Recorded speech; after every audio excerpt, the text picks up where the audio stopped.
Hallo zusammen. Hey, Überraschung! Heute mal aus unserer Stadt. Aus unserer Heimatstadt. Wir sind tatsächlich nach Köln geflogen gestern und jetzt schon mitten im Kölschen Karneval. Und das war jetzt ein Zufall. Wir sind gar nicht wegen des Karnevals hier, aber wegen einer privaten Angelegenheit, die sehr erfreulich ist. Und deswegen haben wir einfach mal gesagt, eine Woche Urlaub von der Weltreise auf nach Köln. Urlaub ist vielleicht nicht so ganz richtig. Wir haben natürlich hier auch geschäftliche Termine. Dann einmal in Präsenz vor Ort, da freuen wir uns auch schon drauf. Aber jetzt ist erstmal Karneval angesagt und heute laufen da unten die Schul- und Viertelszüch. Ja, wir sind in einem ganz tollen Raum hier. Wir sind so im Tagungsraum vom Hotel am Augustinerplatz, unserem Partnerhotel. Und die Alex, die möchte euch jetzt mal erzählen, warum sie denn gestern fast nicht hier mitgeflogen wäre. Man sieht mich kaum hier. So. Also das ist immer so. Wenn man in einer Produktion ist, dann kommt der Ingo rein und der macht immer Chaos. Wir hatten jetzt noch mal gesagt eben, du wärst beinahe nicht mitgekommen. Erzähl mal so die ganze Geschichte. Mein Gott, was ja, ist das passiert? war ein Ding. Also wir wussten ja, wir fahren ohne Bronco zurück nach Deutschland und wussten, dass wir den beim Zoll anmelden müssen, beziehungsweise dort anmelden müssen, dass wir das Auto natürlich in Marokko lassen, weil der passt ja nicht ins Flugzeug. Dann sind wir zum Flughafen gefahren und hatten uns auch so weit erkundigt, dass man zum Zoll gehen muss. Es war schon ein Abenteuer, erstmal den Zoll zu finden. Aber das haben wir geschafft und waren dann ganz happy, dass wir uns da so ein DIN A4-Blatt haben ausstellen lassen mit Stempel drauf, ganz offiziell. Und wir haben gedacht, super, jetzt haben wir alles erledigt, Zoll, können wir einen Haken dran machen. Lass uns mal von vorne anfangen. Was, wo? Wie lange dürfen wir in Marokko bleiben? Man darf mit seinem Pass einreisen und man darf 3 Monate lang sich in Marokko aufhalten. Die waren ja jetzt auch rum. Das ist ja schon mal eine total coole Info. Mit einem europäischen Reisepass 3 Monate in Marokko bleiben. Wir sind jetzt in Deutschland. Ja. Das würde auch in Ceuta gelten, das würde auch in anderen spanischen Enklaven gehen. Genau, Ceuta gehört nämlich zu Spanien. Also immer wenn man das Land verlässt, kann man im Prinzip seine Aufenthaltsgenehmigung wieder verlängern. Ne? Das heißt, das Einfachste wäre, wenn ihr länger in Marokko bleibt, dass ihr nach Ceuta oder nach Melilla rüber geht oder auch fahrt mit eurem Auto und 1 Stunde später wiederkommt. Richtig? Ja. Dann dürft ihr weitere 3 Monate bleiben. Genau, dann bekommt man wieder einen neuen Stempel in den Pass und kann dann wieder bleiben. Jetzt haben wir aber diese Spezialität, dass wir ja jetzt den Bronco in der Nähe von Marrakesch auf einem Campingplatz stehen gelassen haben. Und bei dem Auto, bei dem Overlander, bei dem Campingwagen sieht es ein bisschen anders aus mit der Regelung. Ja, grundsätzlich dürfen Autos länger als deren Besitzer bleiben. Nämlich, ich bin mir nicht ganz sicher, ich glaube 1,5 Jahr dürfen Autos im Land bleiben. Wenn wir aber alleine das Land verlassen, ohne das Auto mitzunehmen, dann müssen wir uns dafür das Okay beim Zoll einholen. Ja, und das ist einfacher als gedacht, aber trotzdem tricky in der Umsetzung, weil wir haben ja jetzt am eigenen Leib erfahren, etwas Entscheidendes fehlte bei uns. Das heißt, wir betreten den Flughafen, gehen an eine bestimmte Stelle und dort kriegen wir ein Papier. Das musstest du auch alleine machen, da durfte ich nicht mitkommen. Genau, man musste dann, also obwohl wir noch gar nicht durch die Sicherheitskontrolle und den Passagierbereich gegangen sind, musste ich im Prinzip erstmal dort rein. Also ich bin durchleuchtet worden, mein Gepäck auch, und musste dann schon im Sicherheitsbereich zum Zoll gehen, wo mir dann so eine Bescheinigung ausgestellt wurde mit Stempel drauf. Und ja, das habe ich gedacht, das war's. Ich habe mich wohl ein bisschen gewundert, dass mir kein Stempel in meinen Pass gesetzt wurde, weil da ist auch vermerkt, dass ich im Prinzip mit Auto reise. Ja, das heißt, wir wären jetzt im Nachhinein besser schon 2 Stunden vorher dort gewesen und hätten es erstmal Part 1 so gemacht, dass wir dieses Papier abgeholt haben. Das haben wir ja gemacht, das war ja alles gut. Dann hatten wir ja danach noch genug Zeit und wir haben gedacht, das ist jetzt damit erledigt.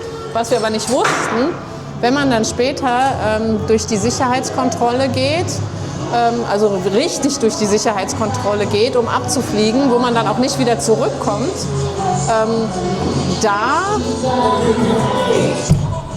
bisschen laut die Musik hier, da hätten wir nochmal zum Zoll gehen müssen und das Papier vorlegen müssen.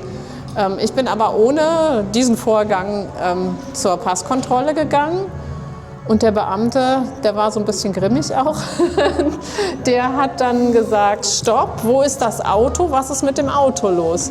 Da habe ich dann gesagt, ich habe ja hier das Papier, alles erledigt. Und dann hat er gesagt, nein, damit musst du jetzt noch mal zum Zoll gehen. Der war ja auch ein bisschen unwirsch, der Zollbeamte. Ja, der war nicht so gut gelaunt. Es war auch sehr, sehr unglücklich, dass er mich einfach hat durchgehen lassen. Dich hat er dann nochmal zurückverwiesen, du sollst hinter die Linie treten. Also der hat uns praktisch... Hat uns schon auf dem Kicker. Der hatte uns auf dem Kicker, aber der hat uns auch getrennt im Zoll. Ich konnte dir dann gar nicht mehr helfen. Nee, du konntest mir nicht mehr helfen. Wir haben wirklich einen entscheidenden Fehler gemacht, dass das 8 Minuten vor Gate-Schluss war. Ja, Gate-Closing. 15:40 Uhr und es war mittlerweile 15:33 Uhr. Wir standen an der Passkontrolle und ich musste dann zurück zum Zollbeamten. Dem das auch egal war. Ja, genau, dem war das natürlich egal. Er muss ja nicht fliegen. Ich hatte natürlich wie immer kein Geld in der Tasche, gehe zum Zoll und ja, habe dem Zollbeamten dann zu verstehen gegeben, dass ich mich beeilen muss, weil mein Flug sonst weg ist. Und der hat dann auch, ja, der hat mich dann erstmal ein bisschen beruhigt, hat gesagt, setz dich erstmal und das machen wir schon und hat dann alles dann eingetragen, auch in den Pass, mit Stempel im Pass versehen. Ja. Und dann durfte ich wieder zur Passkontrolle gehen, aber zum Priority-Schalter. Gut, jetzt wird es kompliziert. Lass uns noch mal auf den eigentlichen Ablauf eingehen. Sag bitte noch mal in 3 mini-kurzen Schritten, was der deutsche Overlander dort vor Ort tun muss, auch in der richtigen Zeiteinteilung, damit ihm nicht das passiert, was uns passiert ist. Ja, eigentlich ganz einfach. Sucht erstmal das Zollbüro auf. Dort geht ihr hin, ihr bekommt dann eine Bescheinigung ausgestellt, dass ihr das Auto zurückgelassen habt und dann wiederkommt. Zweiter Schritt, wenn ihr dann durch die Sicherheitskontrolle offiziell gegangen seid, geht erstmal, bevor ihr zur Passkontrolle geht, wieder zum Zoll. Dort wird dann bei euch im Pass der Stempel eingetragen, dass das Auto zurückbleibt. Und dritter Schritt, geht durch die Passkontrolle, dann ist da alles erledigt. Dann sieht der Zollbeamte dann den Stempel im Pass, dass da alles soweit sauber abgewickelt wurde und dann könnt ihr zum Flugzeug. Allerdings bei der Passkontrolle solltet ihr auch zumindest in Marrakesch berücksichtigen, dass dort echt eine lange Schlange ist und dafür müsst ihr auch dann entsprechend viel Zeit mitbringen. Wir hatten nicht genug Zeit. Ich würde vorschlagen, nach der Erfahrung, die wir da jetzt gemacht haben, und das war noch nicht mal Reisezeit, Minimum 2 Stunden Puffer einbauen, nur für dieses Schreiben, der Wagen bleibt hier. Was jetzt vielleicht noch ganz interessant ist, wo lässt man denn den Wagen am besten stehen? Ja, also da gibt es verschiedene Optionen. Es gibt natürlich die Möglichkeit, den am Flughafen zu parken, kostet 60 Dirham pro Tag. Und ja, da steht er ja auch auf einem sicheren Parkplatz. Wir haben unser Auto auf einem Campingplatz abgestellt und dort mit dem Campingplatzbetreiber gesprochen, dass wir das Auto da parken und fühlten uns da auch wohl mit dieser Entscheidung und haben gedacht, das Auto steht da sicher. kostet 100 Dirham am Tag, also etwa 10 Euro umgerechnet. Dafür haben wir aber Strom dauerhaft dort. Wir müssen den Kühlschrank nicht ausräumen. Hat auch einige Vorteile und die passen natürlich auch richtig auf. Der Flughafenparkplatz in Marrakesch ist sicher, wie alles sicher ist in dieser Stadt. Aber der ist jetzt nicht so super bewacht wie jetzt ein Campingplatz, der eingezäunt ist. Ne? Mhm, genau. Ja, sonst noch was? Haben wir was vergessen? Ich überlege gerade. Also ja, vielleicht noch eine Sache. Wenn man so einen Puffer einbaut, ist auch gar nicht so schlimm, weil hinter der Passkontrolle, da gibt es noch eine riesengroße Fläche, wo man auch Dinge kaufen kann. Das ist nicht an jedem Flughafen so üblich, aber in Marrakesch könnt ihr euch da die Zeit dann auch noch ganz gut vertreiben. Ich hatte jetzt leider keine Zeit mehr, ich konnte nur noch im Vorbeirennen die Geschäfte sehen. Und musste dann auch gucken, wo ist unser Gate überhaupt. Ne? Da gibt es verschiedene Flächen, A und B. B war dann unten, da hatte Jürgen mir Gott sei Dank vorher den Tipp gegeben, du musst auf jeden Fall die Treppe runter. Also erstmal musste man hochgehen, dann die Treppe wieder runter. Das hätte ich sonst gar nicht so schnell gefunden. Also ich wäre dann da noch ein bisschen rumgeirrt. Ende gut, alles gut. Wenn der Flieger pünktlich abgeflogen wäre, wärst du da geblieben. Und hast es so eigentlich in der allerletzten Sekunde geschafft. Ja, ich war der Letzte am Gate, genau. Oder die Letzte. Und ich hatte mich da schon beschwert am Gate bei einem Beamten, der auch ein bisschen grimmig aussah und der wusste schon in seinem Gerät, wie alle Beamten in Marokko, das wussten über alles Bescheid. Der kannte schon deinen Namen, der wusste schon, was du aufgefressen hast und ich glaube, in der letzten Sekunde hätten die uns auch geholfen. Ja. Gehen wir von aus, aber ja, lasst einfach nicht drauf ankommen. So, jetzt noch einen ganz kurzen Blick auf den Kölschen Karneval.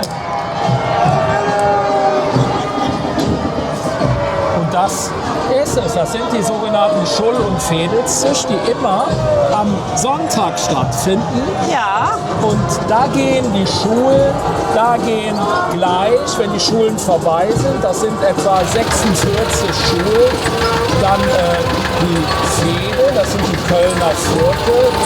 Und dann wird es hier nochmal ziemlich groß. Die Schulen haben nicht so viel Etat, deswegen sind das eher kleinere Gruppen. Aber ihr seht, wie schön die das machen. Kapellen sind dabei. Gerade auch ganz tolles Lied. Ja. Tolle Truppe. Und dafür lohnt es sich, einfach mal nach Köln zu kommen, auch wenn es nur eine Woche ist. Oder? Unbedingt. Und wir beide schunkeln also am Fenster und genießen die Zeit und werden uns jetzt gleich schon mal einen Kölsch holen, oder? Können wir machen. Tschüss, ihr Lieben. Tschüss. Und dann nächste Woche wieder in Marokko. Und dann geht es auch weiter mit den blauen Steinen und ganz, ganz tollen anderen Sachen, die jetzt schon gerade im Schnitt sind. Also ihr könnt euch auf weiterhin tolles Material von Miles Meets Moments freuen. Viele Grüße. Wir freuen uns auch Kölner wieder auf Marokko. Karneval. Ciao. Ciao.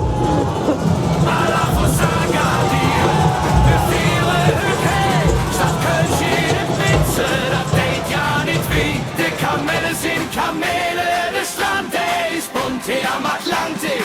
Keine Tür so richtig rum, Kölle Allah. Marokko Allah.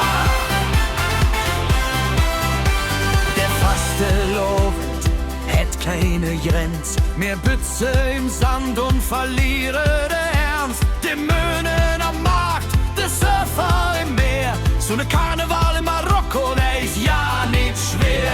Der Bronco voll Jeck mit Fahne am Dach. Konfetti im Wüstewind, was ist das für ne Krach? Zwischen Atlas und Welle, du lache mal laut.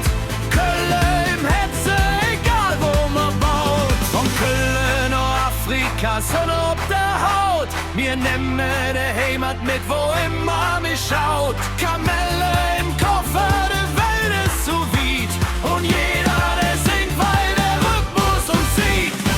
Allah Agadir, me vieren okay. Statt Kölsch jedes Minze, das geht ja nicht wie. Der Kamelle sind Kamele, der Strand, der ist bunt, ja mal lachtig. Jedes jetzt richtig rund, Kölle Allah. Bronco Allah. Bronco Allah.